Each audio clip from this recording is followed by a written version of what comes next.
Good afternoon and welcome to Better Connecticut. I'm Kara Sundlin. Is something making you nervous that you're cracking your knuckle? No, I'm just cracking my knuckle. My hands are frozen. I'm trying to make them move. Yeah. I always tell my daughter that you can't crack your knuckles. Your hands are just as cold as mine are. We're coldy fishies. We're coldy fishies. And it's only getting colder, so stay tuned for that. Exactly. That's coming up in just a bit. Poor Jimmy Carter. He's been admitted to the hospital again. I know. He had this fall, and now there's been a brain bleed, so they're going to go in and they're going to do a surgery. But 95 years old. God bless him, right? And his wife is there by his side. They're going to try and relieve pressure on his brain.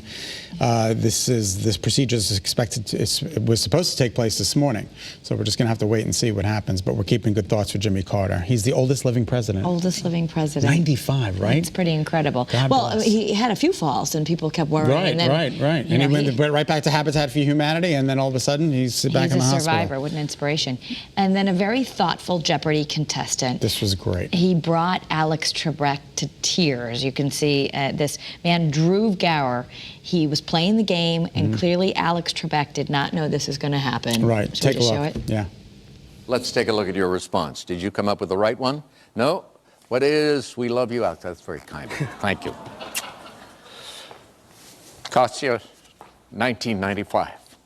You're left with $5. Okay. Oh, isn't that nice? Alex Trebek tearing up. I love it. Up. Oh my God. And obviously, this young man who was such a fan of him just said, "You know, I'm going to waste my money. I just want to say how much." Well, I was hoping he didn't have the right answer, because if he did and he blew it, I mean, that would be one thing. But it was nice enough to give him give him that tribute. And it shows that he cared more about showing him love than winning. You think he didn't know the answer? I don't know. It's very interesting. I don't. Well, anyway, he wanted to do that. We know that, and this is because Alex Trebek now is going to have to go into more treatments for his pancreatic cancer. Which is sad. And then more sad news.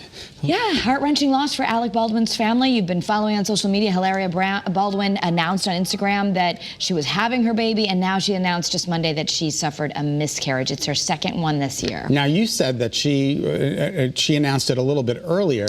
She did. She announced it as soon as they found out, and she said, "I know for all of you who," because she had a miscarriage before, and she said, "For all of you," take some of the. She wants to take the stigma out, because unfortunately miscarriages happen a lot more than anyone talks about. And so she said, "I'm just going to announce it from the moment I'm pregnant, and if it doesn't work, it doesn't work, because then we'll go through that part of it together." But still so hard for anyone. They have 4 children together, and now this is their second one. It's so hard to be in the public eye, too, to have to be going through this. So this and is to go through 2 in 1 year is... 2 in 1 year is pretty rough. So she said to her daughter, "We're going to try and make you a little sister soon coming up." And she was far enough along. She was 4 months along. I know, that's pretty tough. That's pretty tough. I love this next story. Chicago becomes the first major city to ditch overdue library fees. So books returned, the surge.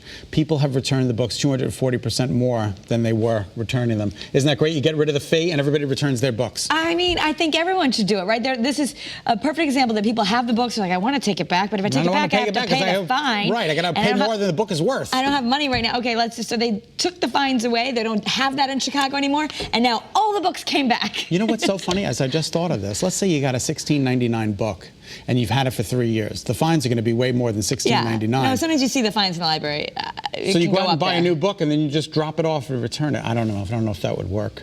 Well, that would be a nice way to say, like, instead of just no fines, how about you can return any book you want, and if the fines are excessive, then please bring us an extra book, and we'll relieve your fines. That would be great. That would be another idea. Or some non-perishable food items. I mean, they could save. They did that with the peanut butter at the college. At the college, exactly. They said no. Oh, that was for parking tickets. Okay. I think we should get rid of all fines, and instead you do an act of kindness. I mean, even the mortgage company. All right, there were some awkward, funny, and some sad cases. Okay, so what happened? Messages got sent in February around Valentine's Day. Yeah, if you were texting Happy Valentine's Day in February, you don't realize this, but this server that a lot of the cell phone companies use had a problem. And a real big problem. Yeah, it broke, essentially. It broke. And all the messages got stuck in the server. They fixed the server a couple days ago. And then all the messages? They all went out. And now people are getting, like, Happy Valentine's Day. People are like, what? "Dear honey, I love you." And look, so here's an example of one that says... they said Happy Valentine's Day. They said, "You're a little early, but I like your heart." "I love you. Have a good day." "What? Did you send this? On Valentine's Day? Haha, did you just get it?" So, and in some cases, it wasn't always good news. Like, there was a dog that had passed away, and they would, the message Well, imagine came if in. you had a text message maybe from a loved one, and since then you've lost the loved one. Yeah, that's not so good. But so they said it's fixed. Now, Something that might cheer you if you have to drive and use a GPS, like me. I don't really go very many places without it. Why not use Cookie Monster to celebrate his birthday? Should we go home, Scott? Yeah, let's go home. So we put it into... Start your engine! Oh, yes, engine already running. Got it. Well, what you waiting for? Let's drive! So Cookie Monster will direct you to your destination. Go now. Say something else, Cookie Monster. I don't have such a good signal in here. That's pretty funny. But you can change the voice on Waze to Cookie Monster to celebrate his birthday. I think that's great. And when you get to your destination, you know what he says?